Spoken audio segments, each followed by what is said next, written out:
Ето ситуация, в която на крилото трима играчи на железничарите срещу двама на Лудогорец.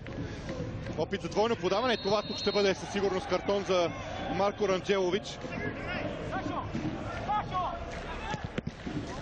Бранеков опита бързо да изпълни този пряк свободен удар. Сега пас там за Себастиан Ернандес. Много Фабио Ешпиньо. Паса там е за Себастиан Ернандес. Бранеков изчисти. Към Кишада. След това включване отляво на Витиня. Ернандес се връща назад Дания Бало.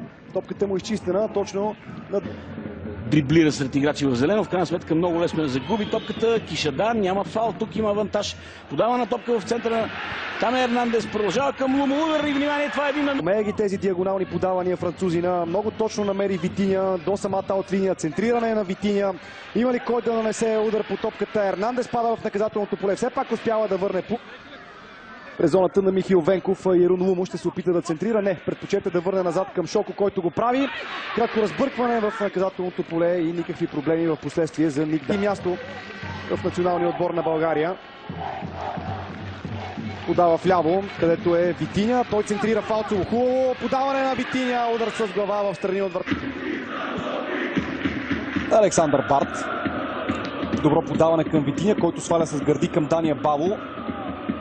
Той включи в атаката и Себастиан Ернандес. Е пропуснат за Дуспа в края на първото полувреме. Александър Барт. Ето едно хубаво подаване към Себастиан Ернандес. То още по-добро.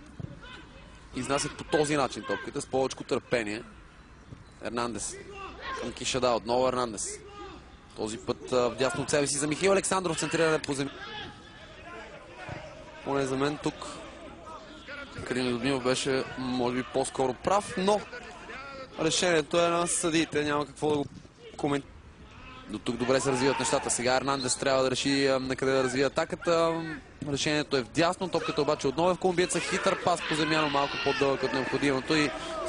Александър Александров и възможност за контратака на Лудогорец. Да видим как ще се развие нападението на зелените.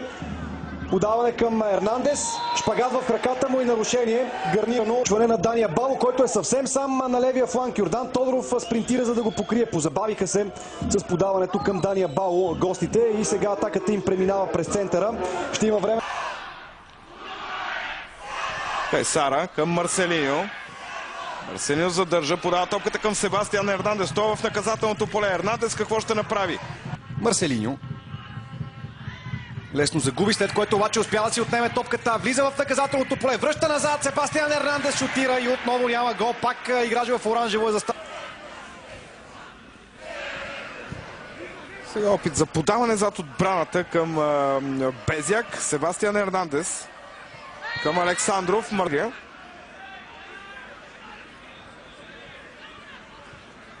Кишада.